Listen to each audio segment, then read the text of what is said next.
compartir y demás con la gente de Amnistía Internacional. Son siempre muy valiosos sus aportes. Y en ese sentido ya tengo en comunicación a la segunda invitada del día de hoy. Se trata de Lucila Galkin. Le damos la bienvenida. ¿Cómo va, Lucía? ¿Todo bien? Lucila, perdón. ¿Cómo estás? Todo bien, encantada de estar hablando con ustedes esta tarde. Bueno, muchas gracias.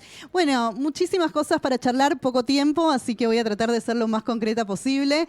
En principio, bueno, sé que desde Amnistía, en todo lo que ha sido esta campaña electoral por las PASO, estuvieron, bueno, llevando adelante distintas acciones, entre ellas un petitorio, ¿no?, hacia los precandidatos para hablar justamente sobre la necesidad de una campaña limpia, ¿no?, y democrática, dejando de lado el tema de los discursos de odio y, bueno, campañas vinculadas a propuestas antiderechos y demás. En ese sentido, quería preguntarte, bueno, cómo han tomado desde el espacio de Amnistía Internacional esto justamente, ¿no?, de que un candidato, en este caso que, bueno, promulga todas estas cuestiones, haya quedado bastante bien posicionado ante la última elección.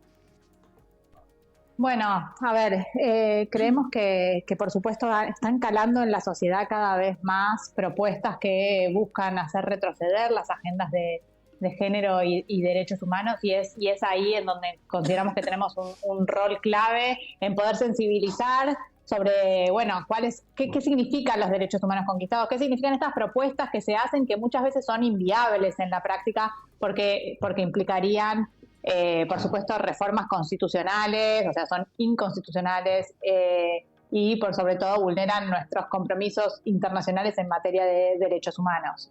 Entonces, un poco lo que ponemos en evidencia es que estas propuestas muchas veces no son nuevas, digo, se ha intentado, por ejemplo, en lo que hace a la educación sexual integral en reiteradas oportunidades, reeditar los debates sobre el derecho a la educación sexual integral de niños, niñas y adolescentes. Se ha tratado de tener a la ESI como si fuera una cuestión ideológica en vez de estar basada en evidencia científica rigurosa y en denostar como la importancia del impacto que tiene el acceso a la ESI para permitir que los niños tomen decisiones libres e informadas sobre sus cuerpos, puedan prevenir y denunciar situaciones de abuso sexual, prevenir el embarazo no intencional en la adolescencia, entre muchas otras cuestiones que son claves para el desarrollo de las infancias.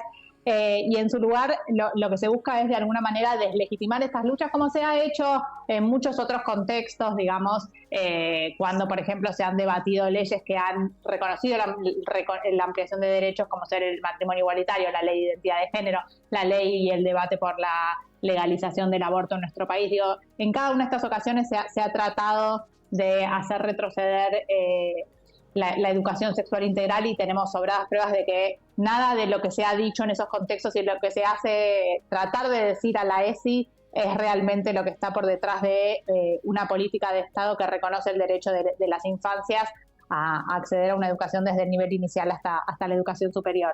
Bien. En esta campaña se ha hablado mucho también, en líneas generales, sobre, bueno, esto de la libertad, ¿no? La libertad de expresión y demás.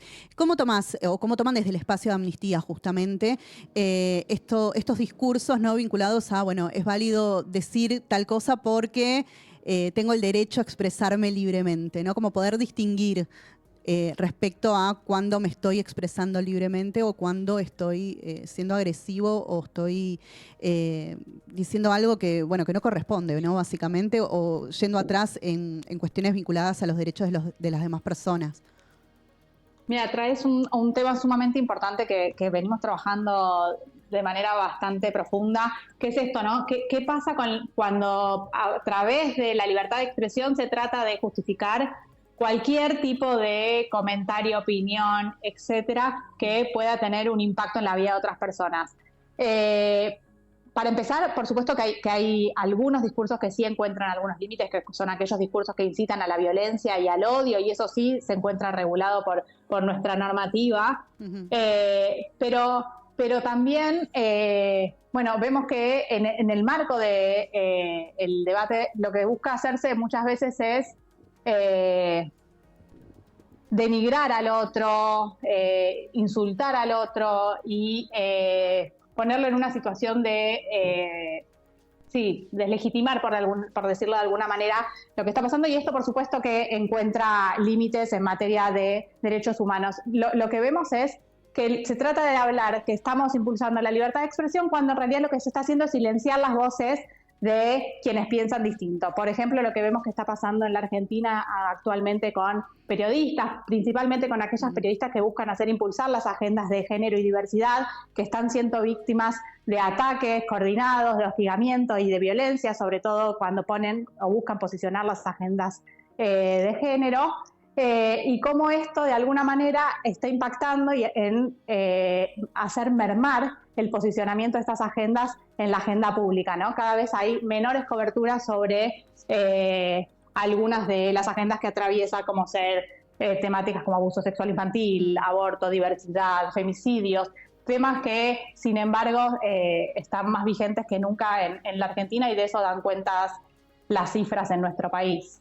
Sí, tuvimos el caso de Griselda Blanco, por ejemplo, hace unos meses en la provincia de Corrientes, si mal no recuerdo, donde, bueno, ella justamente, ¿no? También creo que había denunciado un entramado policial y demás del pueblo donde vivía, y bueno, apareció asesinada, y bueno, es un tema sobre el cual ya casi no se está hablando, lamentablemente, en los medios, ¿no? De comunicación, pero que expone las violencias, ¿no? A las cuales estamos sometidas las periodistas que decidimos ocuparnos de determinadas temáticas, justamente.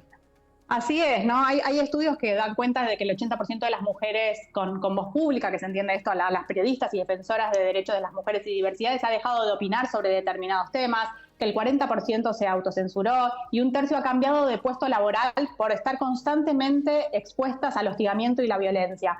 Y de esto también da cuenta la investigación que realizó Amnistía Internacional en su momento en el marco del debate del aborto, que fue un momento especialmente álgido en cuanto a las agresiones que recibieron las mujeres y cómo esto impactaba en la salud mental, en la salud psicosocial, el temor que tenían muchas mujeres de salir a la calle por el nivel de agresiones y la verdad es que hay que entender que esto que se dice que sucede en el mundo online, que en el mundo online de ninguna manera esto traspasa y es violencia real, ¿no? O sea, las mujeres están expuestas constantemente a temor a ser agredidas en la calle. Vemos cómo las agresiones que reciben en el mundo online muchas veces se traducen después en amenazas en la vía pública, en agresiones, en insultos y demás, que por supuesto terminan amedrentándolas y silenciando sus voces.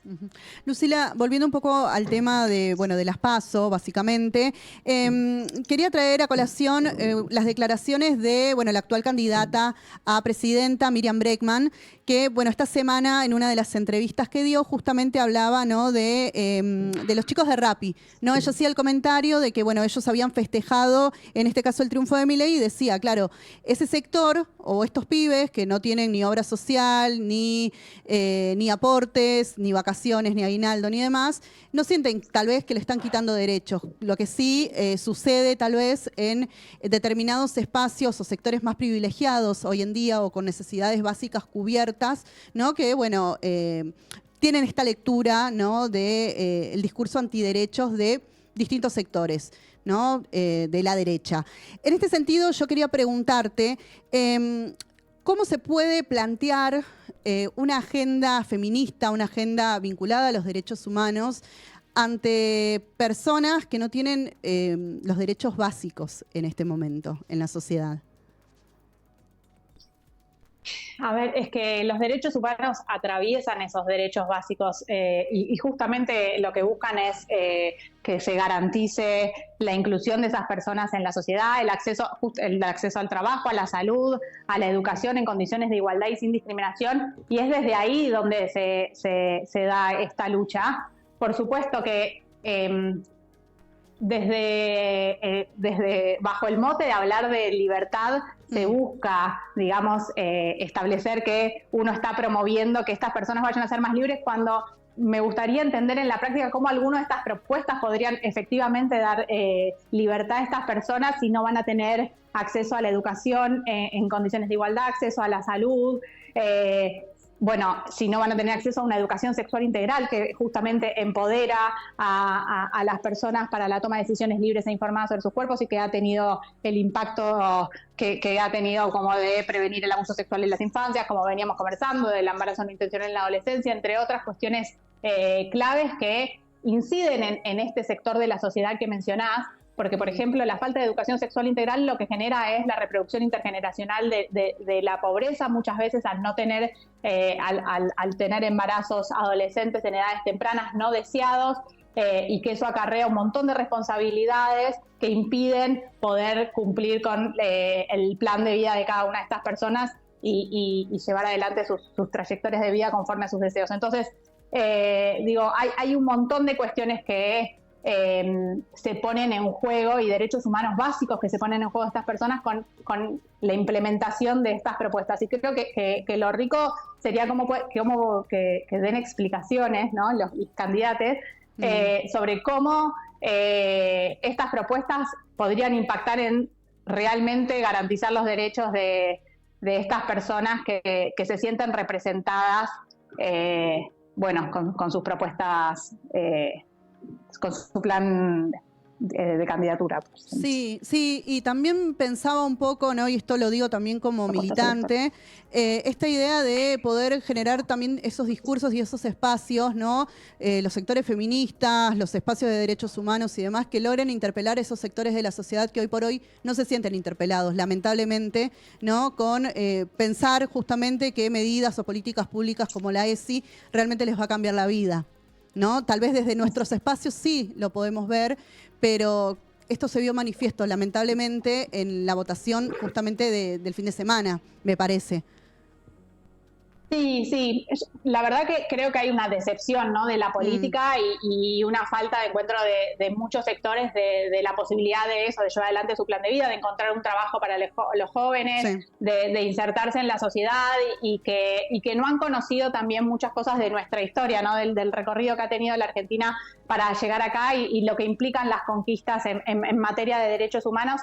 Y es por eso que, como decís, tenemos creo que ser mucho más creativos en pensar en cómo llegar a estas audiencias para que puedan realmente concientizarse sobre la importancia de que hoy estos derechos humanos estén siendo cuestionados, en que se busque hacerlos retroceder, por más que esto sea inconstitucional. Digo, nuestra Constitución prevé que no se puede dar marcha atrás con las conquistas en materia de derechos humanos. Esto lo establece el principio de no regresividad, reconocido a nivel internacional por los tratados de derechos humanos. Digo, hay cuestiones que se podrían como tratar de aterrizar un poco más y explicar qué implica esto en términos legales, pero más allá de lo legal me parece que lo importante es entender cómo repercutiría esto en la vida de las personas y hacer más palpable que estamos hablando de regresión en materia de derechos humanos, estamos hablando de algo sumamente grave para que pueda cada uno cumplir con su plan de vida. Entonces, me parece que